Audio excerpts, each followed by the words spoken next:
Reka ndabaramutse n'abahakaze mwese banywanyi bacu mukurikira amakuru n'ibiganiro dutambutsa kuri no mboneshakure yacu kandi yanyu ya ICTV n'imboneshakure ibashikiriza amakuru atandukanye abavugwa irya nino aho tubashikiriza izivugwa muri politike, umutekano, agateka kazina muntu, ubutungane ndetse no mu bindi bisata bitandukanye. Tubazaniye amakuru adasanzwe vyakomeye ibara ryaguye. Gervas Ndirakobuca umushikiranganje wa mbere w'u Burundi asavye abarundi bose imbabazi kuvyo yakoreye igihugu. Turaza kugaruka kuri ivyo bintu. Gervas Ndirakobuca ariko arasabira imbabazi ni nyuma yaho ivyabereye mu nama nshingamateka navyo vyari akamaramaza, aho Gervas Ndirakobuca yabajijwe ibibazo bitari bike arya umunwa, ariko nanone hakaba hari n'ivyo bavuga ko Gervas Ndirakobuca yabeshe.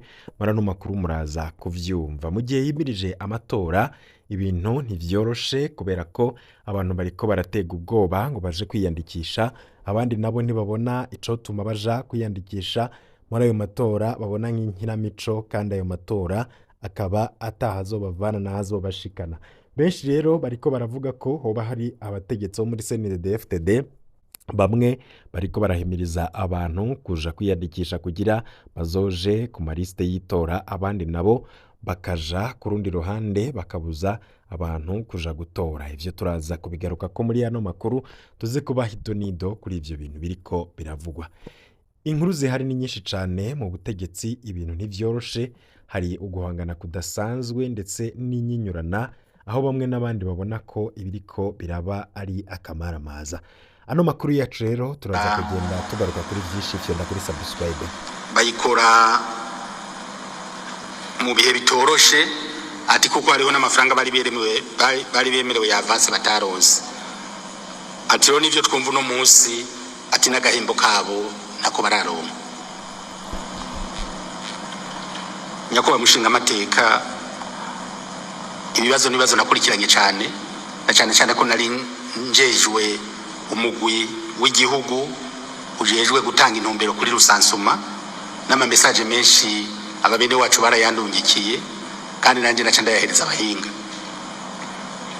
kuvuga yuko abantu bakoze rusansuma batarahembwa. Nibaza yuko twoba dushikuje cyane. Hariho abantu bagiye baragira ibibazo mu microfinance yabo kubera yuko nka bose baciye, turabazi bose ko barabashomeri, kubera yuko rero ivyo kubahemba tutashobora kubahemba mu ntoki, twababwira ko bose bugurura ama microfinance. Abantu rero batagiye sinibaza ko ari n'amakayo bashika 15 asikanye kwizo kandi azizi nyinshi ndazifise no mu telefone ko benshi baranyandiki.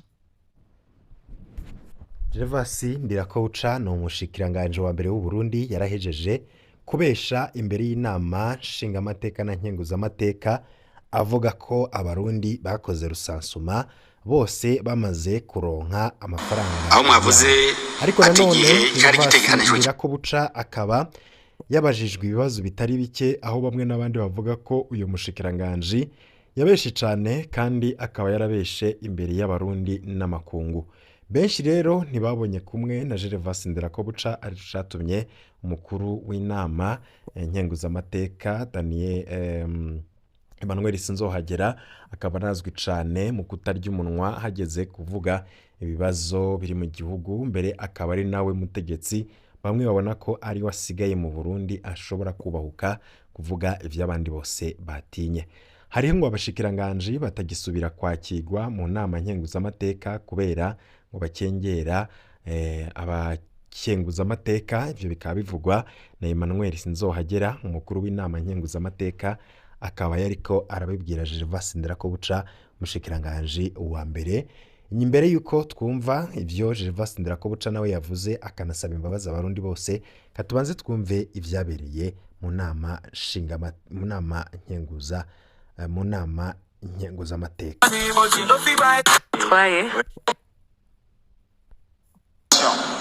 Mugabo gomba nemeranye n'umuwe mushiranganje wa mbere yuko ibibazo birahari madomene atandukanye uko yabishikirije. ariko kandi ngaruka ku bibazo bagiye baravuga na cyane cyane ndagifata nka une recommandation mugana agomba ngaruke kuri bimwe abo bagiye barashikiriza na cyane cyane gutanga gukantifia ama resultat nivyo koko hariho ibyo tudashobora gukantifia bisaba by'ukuri ibyigwa byimbitse ibyo no kwita les analyses qualitatives mbega abantu bavyumvira kwiki tuvuze nk'ivy'ubutungane ibyo no kugenda mu bene gihugu umuntu akabaza ku buryo ibyo bisaba by'ukuri yuko kiba ari cigwa umuntu agenda kubaza ariko hariho mu mushikiranganje wa mbere ibintu biba biri facilement quantifiable none nimba inama nshingamateka na nkenguzamateka yatanze uburyo bwo kubaka urugomero rw'amazi biroroshye kuvuga ati twari dusanzwe dufise umuyaga nkuba ungana uku none ko gwaheze ubu dufise umuyaga nkuba ungana uku rero nagomba ahubwo ibe une recommandation ibishoboka kuba quantifiable mukatubwira muje gutanga ino rapport ati kuri bwa buryo bwari bwacenga bukemezwa n'ibikorwa twabashize imbere ngaka karusho kabonetse kimba twari dufite amashure 100 ariko kubera ko twashoboye kubaka ayandi mashure ubu tugeze ku mashure 120 murumva yuko ibyo ni ibintu byoroshe biri quantifiable nimba hariho uburyo bwatanzwe mu gisata cy'uburimi n'ubworozi bakavuga bati by'ukuri turavye umwembu wabonetse twararonse amatoni angana uku ibyo nibaza yuko bishoboka mugabo nko navuze si byose by'ukuri twoshobora gukantifia kuko hariho ibibazo usanga biri purement qualitatif les études qualitatives ugasanga rero izo ziragoye bisaba kugira ibyigwa ikigira kabiri muba mushikiranganje mwagumye mugaruka ko kanemeranya namwe mwagumye mutwibutsa yuko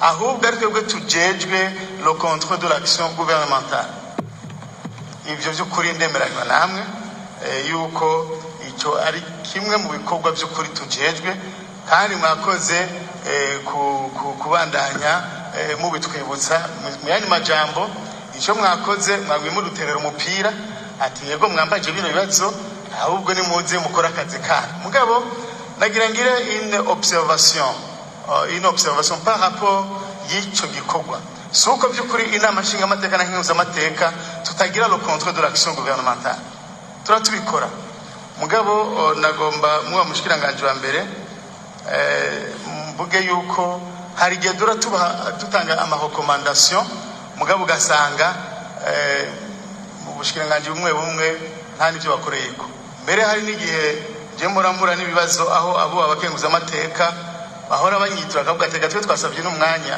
ku mushikiranganje kanaka muganse gutwakira yego cyane mbere mu gusozera muba mushikiranganje wa mbere nimwabona hari abashikiranganje tutakiriye mu nama nkenguza amateka ndimutse mu bimbaze mu gihe umushikiranganje abatuwe nabe n'igihugu bamusabye umwanya akawumwima natwe mu nama nkenguza amateka muba mushikiranganje wa mbere ntimuze muri rwema murungika kuko uko no gusuzugura inzego zatuwe nabe n'igihugu aho rero jewe zobandakije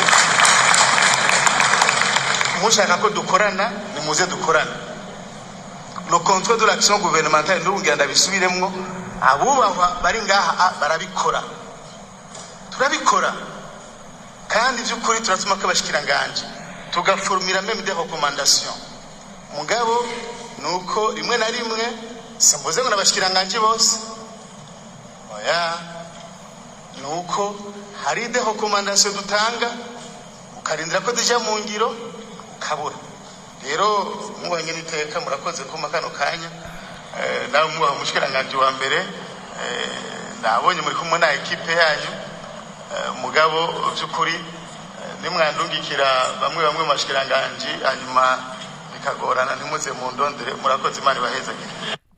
Emmanuel Sinzohagera ni umukuru w'inama nkenguzamateka yabibwiye Daniel Gerase Ndabirabe ariko nanone hakaba hamwe n'abandi bavuga ko ari ibintu bitoroshe mu gihe hari abategetsi batariko barumvikana kuko n'igihugu cotwagwa, abandi bati harimwo n'abashikiranganje batazi ivyo bajejwe. Ni mu gihe kandi ibintu bitoroshe hariko harategurwa amatora, ariko nanone ku vyo twatanguriye ko tuvuga kuri Gervas Ndirakobuca umushikiranganje wa mbere yoba yarabeshe abarundi n'amakungu.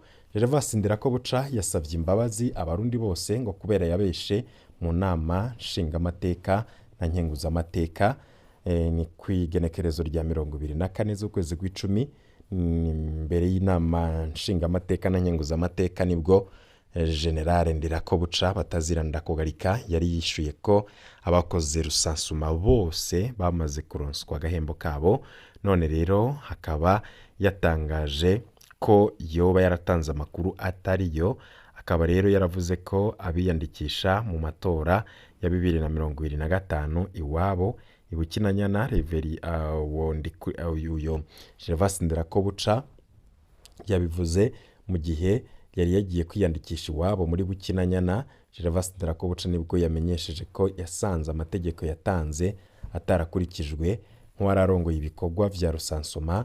Umushikiranganje umushikiranganje wa mbere akaba avuga ko yari yategetse ko abakoze rusansuma bagiheza gusubiza ibikoresho vyabo baca baronswa agahembo kabo.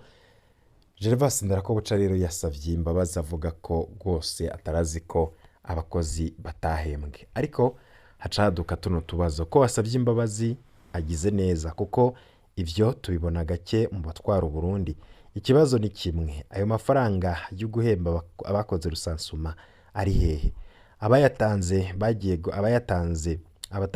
bagiye guhanwa nk'uko Gervas Ndirakobuca yavuze ko habayeho kudahemba abo bakozi. Ariko nanone Gervas Ndirakobuca atishuye bino bibazo nta mabazo azobasavye, kuko umushikiranganje wa mbere abeshe inama nshingamateka na nkenguzamateka akwiriye gusubira imbere y'izo nzego agasabirayo imbabazi, kuko ari ibintu bihambaye ko inzego zizubahana. Ibi rero akaba ari ibintu biriko biravugwa cane kandi bitoroshe.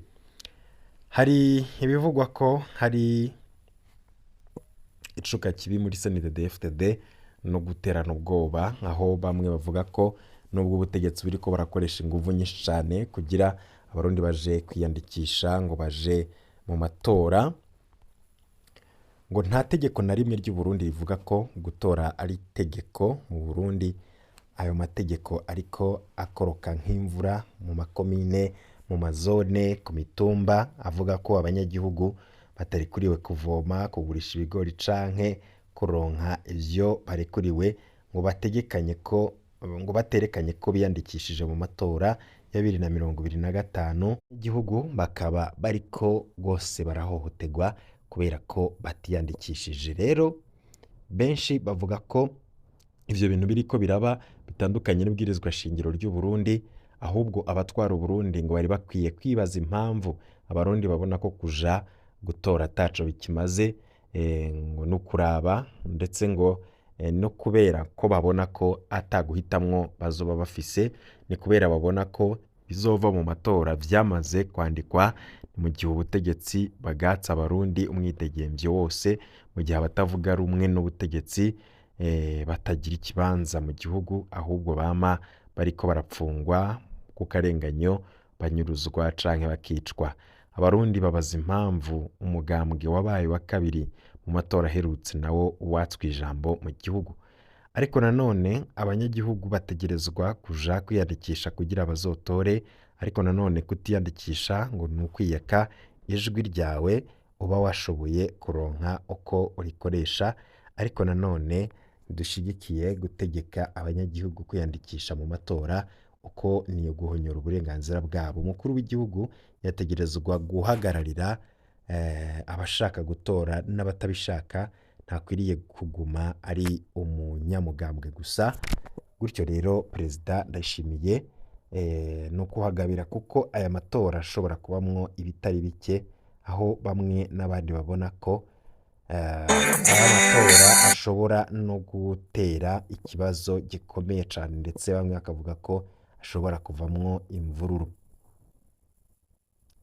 Ni mu gihe rero bivugwa ko nko mu ntara ya Cibitoke ngo abanyagihugu bashobora gutana mu mitwe n'imbonerakure ngo zibabuza kwinjira mu isoko ngo kubera badatanga amafaranga y'amatora canke ngo bisansumishe.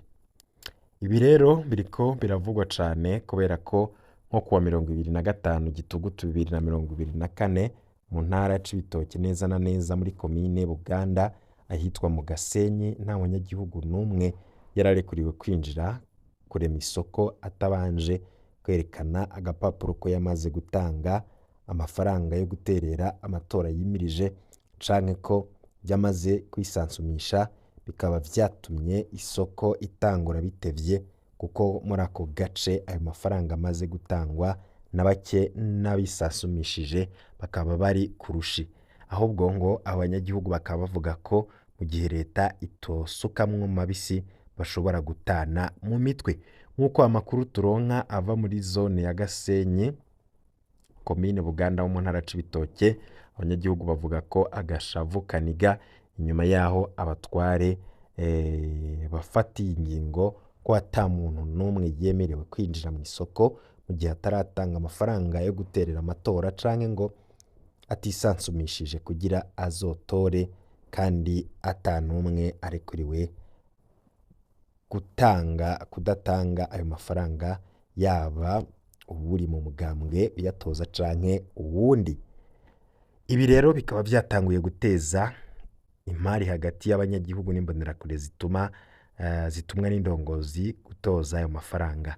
Abenshi muri abo banyagihugu bakaba bagira bati mbega aho mutwandika munadutoza amafaranga n'imbuto ya vya bigori mutuzaniye canke n'wa mwavu muduhaye, ni kubera iki iyo muramutse mubitanga mutaturarika mubiha imbonerakure gusa. Ibi rero akaba bivugwa n'akababaro kenshi n'abanyagihugu, ni mu gihe indongozi zariko zigenda urugo ku rundi abandi bagana iyo ku isoko mu Gasenyi, aho isoko yatangwa itevye kandi ikanaremwa n'abantu bake kubera abandi bahisemwo gusiba kuja kurema isoko hako batanga amafaranga. Utwara isoko benshi bazi nka komiseri w'isoko azwi cane ku izina rya Gilbert, niwe yaramutse araba iki gikorwa, akaba yabikora abwira abasanzwe barema isoko ko nawe ari itegeko yaronse ryavuye hejuru, kandi ko ngo ategerezwa kuryubahiriza nk'uko biri mu kazi kiwe. Aha akavuga amategeko yahawe na musitanteri Pamphile Hakizimana, mu gihe nawe avugwa ko yaronse amategeko avuye hejuru. Abanyagihugu bakaba bavuga ko ari hamwe iyo ngingo ivugwa ko iva hejuru yobandanya ishigwa mu ngiro, ko bashobora kwivuna abaza babadodorera ko amasaha y'ijoro babasaba urupapuro rw'uko bisansumishije canke bamaze gutanga amafaranga yo guterera amatora. Ibi rero bigakorwa hanini n'urwaruka rw'imbonerakure rukomoka ku mugambwe uri ku butegetsi CNDD FDD. Ingeso yatanguye kwibonekeza kuva ku igenekerezo rya 22 Gitugutu 2024. Aha twabamenyesha ko ingingo nk'izi ziboneka kandi mu makomine nka yose agize igihugu c'u Burundi. Ingingo ikaba yafashwe na Reveriyano Ndikuriyo, umunyamabanga mukuru w'umugambwe uri ku butegetsi, igihe yakora ingendo mu makomine yose agize igihugu c'u Burundi.